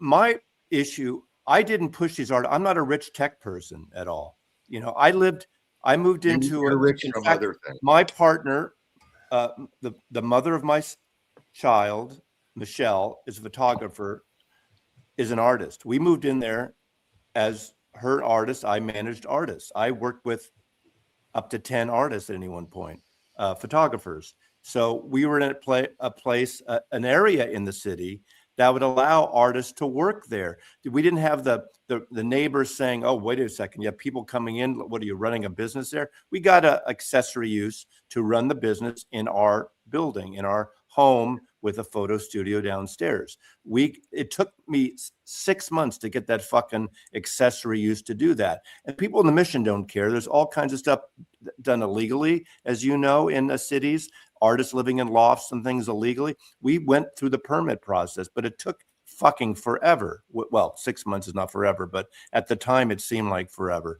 So we lived in an area that was like-minded with, half Latin people, half working class, and the other. Yeah, but Mazzy, can I help you? Because believe it or not, I came up I was an artist. I went to college for art. I lived in Richmond, Virginia, which is a great town. I've been there, for being weird and arty. The same thing has happened in Richmond as happened anywhere else when it comes to artists kind of communities. But here's the best. Here's it has the one to happen organically. No, hold on. Let me finish my point. I agree, Rick, Jim. Here's where all the artist communities have gone, Mazzy. They've gone online like everything else. People can be a community online, connect with people in their art, do everything together like they did living in San Francisco or anywhere else. So it hasn't gone away. Maybe the physical locations, but the ability to connect with other like-minded people has grown hugely. The opportunity, if you have an entrepreneurial spirit, to be an artist is as strong as ever. You can create a store online and sell your goods. So I understand people defending the way things used to be and having a nostalgia for it, but look at what's here in front of our face. The ability to be creative and connect with other people and live in that artist community is virtual, but you're reaching a lot more people. So, and all artists aren't liberal. They tend to be, but they're not all liberal. And I wasn't even coming from a liberal. I wasn't coming from a liberal. Massey, let me say this. People need to quit worrying so much about left, right, Republican, Democrat, conservative, liberal. Just enjoy the art. And you don't have to base everything, folks, in your life on where someone comes down in politics. No, I wasn't bringing the art. Just chill about left and right. And Elliot, are you announcing your candidacy for president of the VC? The moment. I think we should go back to Piedmont's comment. Yes. What did he say? Yes. He said, I don't think he believes that Cincinnati makes chili. Okay, listen, Jim sometimes Jim is the most narrow-minded person. Here's the deal, Jim. When immigrants fled to this country in the turn of the century, the Italians went to West Virginia. The Czechoslovakians went to Texas. The Russians went to Nebraska. The Chileans went to... Let me finish, you putz. The Greek people went to Ohio. And the Greek people came up with a great way of making chili. And they call it three-way, five-way, six-way chili. Have you ever heard Ron White, the comedian Ron White's take on Cincinnati chili? Have you ever eaten Cincinnati chili? Check it out. Okay, Check it out. You've never eaten it. Ron White's from Texas. I take his word for it. Jim, here's where we're going for lunch today. You know the closest thing to Cincinnati style chili in LA is? The place on Burbank? Yeah. Wendy's. No. The place that almost closed down and they kept it alive. Chili John's. Chili John's. Chili John. We're going to Chili John's. All right. I will not eat that. They have 10 types of chili. I will get the kind I like. Jeff, can I ask a favor of you, Jeff? Can you go to the grocery store and get me the chili mix for each? In fact, I have a jar of Cincinnati chili mix there, but send me the Skyline, the Gold Star, and the other one. I'll be your People thought Rob and Jim are supposed to come up with a Thursday night restaurant. Chili John's. I've been blackmailed into chauffeuring Kimbo around. So That's fine. Who pays for the wax? We take turns. I'm staying with my friend Chris, who's going to be chauffeuring me. But well, I'll be okay.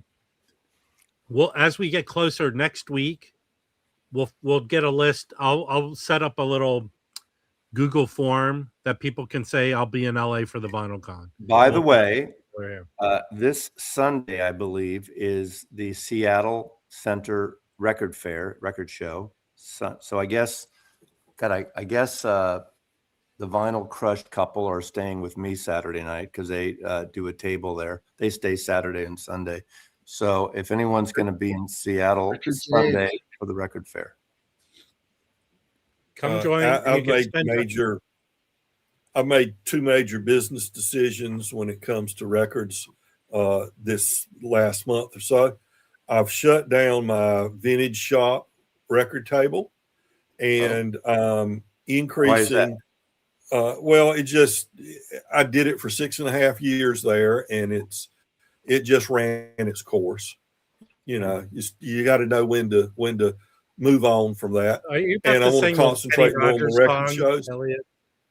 And I've increased my whenever I can. I've increased my presence at record shows from one table to two tables. So I'm gonna see how that works out. I think it was Kimbo that I remember saying that someone saying that either he or Mazzy may have said it about him. He was renting two tables now, not bringing that much more than he would have if he had one table, but spreading it out more so people have a little more room to look. So I'm going to add a few more boxes, but I'm not going to cram two tables full. I'm going to have a little more elbow room with two tables and some additional stuff, and I'll see how that works. I'm taking what I've got left over from the vinyl shop sale. I'm going to mark those $4 each or six for $20. And I'm going to have about 4 or so boxes of that to sell off what I was selling at the vintage shop. We split off. We go off and on, whatever. What has it? How Cape Cod, Ken? Does it change your life to know? Any other follow? Jim, what are you doing? What's the future hold for you? I have to get plane tickets for Expona today, and I might try to change my reservation and add one more day. Why are you staying an extra day? That's a huge goddamn show, and I don't think I can do it in like really 2 days. I don't think Saturday and Sunday's enough. I got to be there all day Friday. Hey, Elliot, are you selling in Birmingham this weekend? I'm in North Carolina. I try to stay within about 100 mile radius. Hour and a half. Wax. I try to stay within about an hour and a half distance. There is a elder abuse going on. There is. Wait, Marcus. There's no money to shake out of Jim. Yeah, I don't really, Marcus. If it costs $80 to get out of town, I don't have enough money to get out of sight. I just shake. I don't have to pick up Jim to shake him. Yeah. And anyway. Okay. I appreciate everyone coming by. We'll see you on Thursday. Hopefully, I'll do more of a listening of the Jellyfish stuff. I will too. Yeah. I'll listen today. What does that mean? Take care, everybody. Is Elliot flashing gang signs? Pax Vobiscum, everybody. Peace be with you.